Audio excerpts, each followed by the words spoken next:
Ladies and gentlemen, welcome back to the round review. This time we're reviewing round 21, which had 4 games that were decided by a goal less, but 5 cracking close games that could have gone either way. Goal after the sirens. In fact, 6 games, sorry. There were only 3 games that were blowouts. All 6 other games could have gone either way. Genuinely so exciting. And some really big results for particular teams. So we're going to get straight into it with one of the boring ones. The Dogs defeated Melbourne by 51 points. 110 to 59. If the Dogs were more accurate, they would have won by, they could have won by 100. That's what it looked like watching this game. Melbourne looked devoid of answers. The Dogs just had more energy, more touch, more, and I can't believe I'm saying this, but they looked better coached. They looked like their system was more intact, and Melbourne they just looked lost system-wise.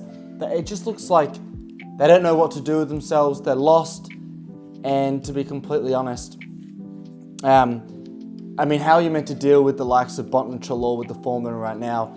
Once again, both those two were outstanding, but I think the man at the moment for me was Jamarra Ugle-Hagan. He was absolutely outstanding. Could have kicked 10 odd goals if he wasn't so inaccurate. And yes, Stephen May went off injured, and he was injured the whole game. Yes, that played into account, but you cannot deny that Jamarra was outstanding. Yes, he only kicked 2 goals with 6 behinds. Enormous influence as well.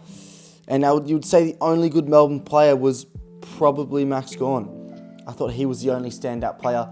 And now for the Western Bulldogs, they're in 7th place with a brilliant percentage of 122. They're looking good. Melbourne, season over. They need 2 wins and 20 plus percentage points to make finals. That's not going to happen. Moving on, next game, we have got one of the exciting games that was decided purely based off want. The West Coast Eagles defeated Gold Coast. Another home win for the West Coast Eagles, and another away loss, for the Gold Coast Suns. 97 to 87 points, but it was West Coast who were down with around 5 odd minutes to go. And then Captain Courageous Liam Duggan in the pack got the decisive goal. And then Jamie Cripps with that last goal of the game. Insanity on the right boot, running from the left side. Fantastic game to watch. You could feel the energy from the screen. A lot of these games I watched this week, you could feel like the energy from the screen, which sounds super stupid, but you could just tell when West Coast just needed 1 goal, they were pushing. Gold Coast had no answers. Dimmer looked furious, and at the end of the day, it was just the want of West Coast as a whole that did it for them, and which is why they won. And Gold Coast, season over. They were never looking likely to make finals this season because they just can't win away from home. West Coast is a great opportunity given their poor form recently, and they couldn't even get that done. They now need 3 wins and 10 percentage points. So it's not going to happen with 3 games to go, unfortunately. So Gold Coast, theoretically you can still make finals, but unfortunately you will not be doing that. As for the West Coast Eagles, they find themselves in a comfortable 16th place, still a win ahead of 17th North Melbourne. They're not going to get last on the ladder now. And to be honest, with the draft that's coming up, 1st place and 3rd place are arguably as good as each other. Moving on, I'm not going to talk much about this game because I do a separate video for every Richmond game. But North Melbourne beat us by 13 points, 90 to 77. We were good. Once again, I thought we were maybe not the better team, but definitely North were not better than us. I thought generally we were better. Couldn't score. Full stop. Terrible skills. Jeremy Cameron defeated the Adelaide Crows 90 to 85. The Cats did get the win thanks to some late heroics from the likes of Humphreys and also Jeremy Cameron. He kicked his 6th goal to put the Cats well ahead in the last quarter. The Crows did come firing back with a Josh Rochelle goal, but it was too little too late. And thanks to Cameron's 6 goals, the Crows got the loss. And the Cats get the W, which puts them equal on points with 3rd place Port Adelaide, 4th place Giants, and Geelong in 5th place, with the percentage just a little bit worse than Port Adelaide and the Giants, but like I said, on the same points. So They could easily get top 4. They've been primed all season, bit of slip-ups here and there, but the form is kind of, I'm not super sold on it yet, and I don't think they're going to win a final, but they should make the finals given they have some decent games to play.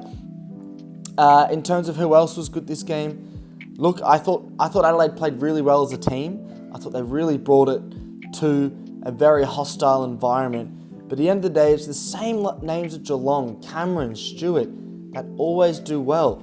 Even the likes of Tanner Bruin, Max Holmes.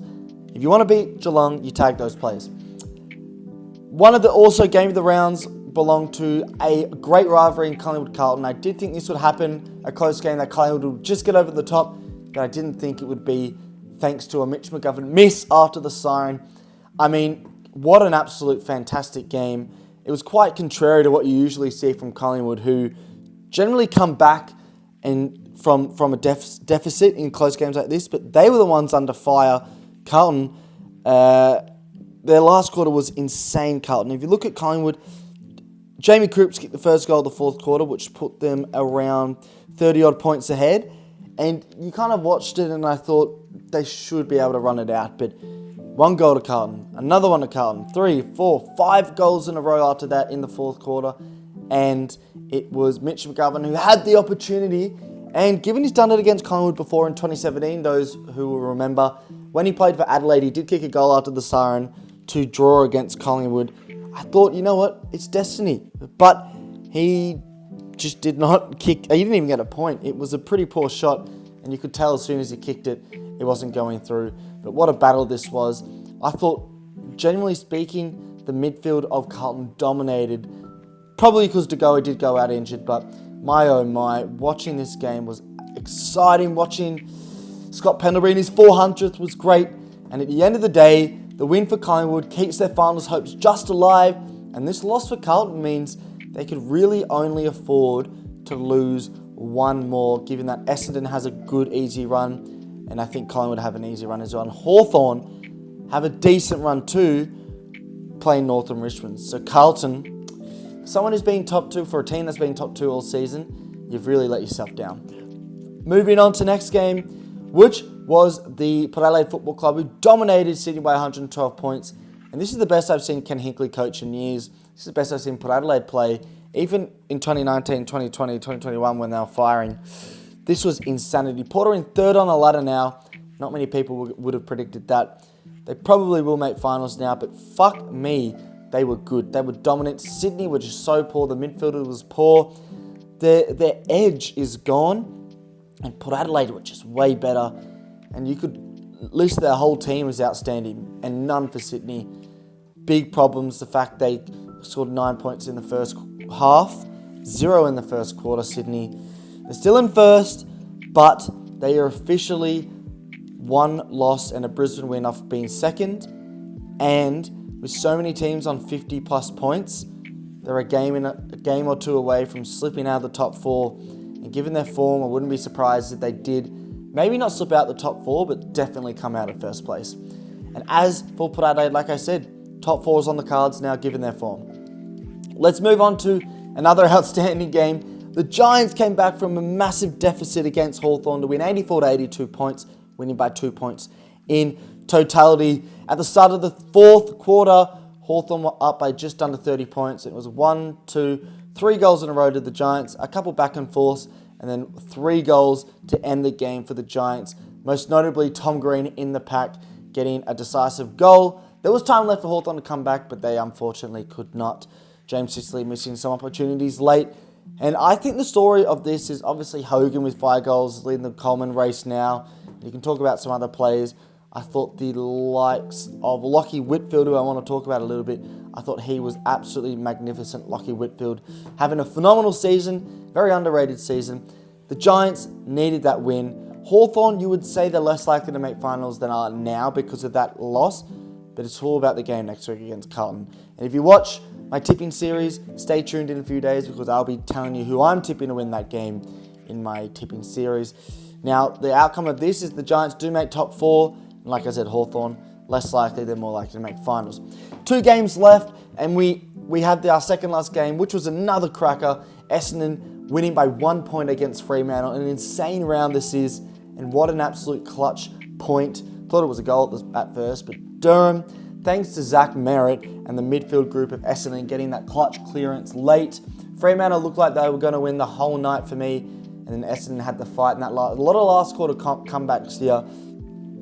And their season's alive. They're in 9th place. There are 2 points and a lot of percentage off Carlton and Western Bulldogs, who are on 48 points. They're on 46 Essendon. But to be completely honest, doesn't matter about percentage. They don't have the percentage now. That's basically confirmed. All they need to do is hope the teams above them lose and they win. Pretty simple. Percentage doesn't matter now for Essendon. But this was a much needed game against a Fremantle side that were arguably in the top 3 teams in the comp on form. Essendon have been in horrible form, and what a win it was for them. Fremantle still in 6th place, but Essendon season well and truly alive. Finishing off with a boring game, the Bulldogs, St Kilda took on the Lions, I should say, and the Lions from the second quarter. First quarter was a bit up and down, and then from that second quarter, it was game over. St Kilda giving up. I mean, they gave up. If they were on for finals, they would have tried more, but absolute domination by the Brisbane Lions players. Lachie Neale, Joe Danaher, it's the same names. Dane Zorko have an outstanding season. Their percentage now, they're one off Sydney's percentage and half a win away. 54 points, Sydney on 56. They're primed, Brisbane. They are primed. Super, super primed. I knew they would come back. I predicted this. I didn't think they would come back first on the ladder. And it's looking likely that's going to happen. But they do have some tough games coming up. So let's stay tuned and not jump ahead of the curve. That's the round. Thanks for watching. Stay tuned for more videos, and I'll be seeing you in another video.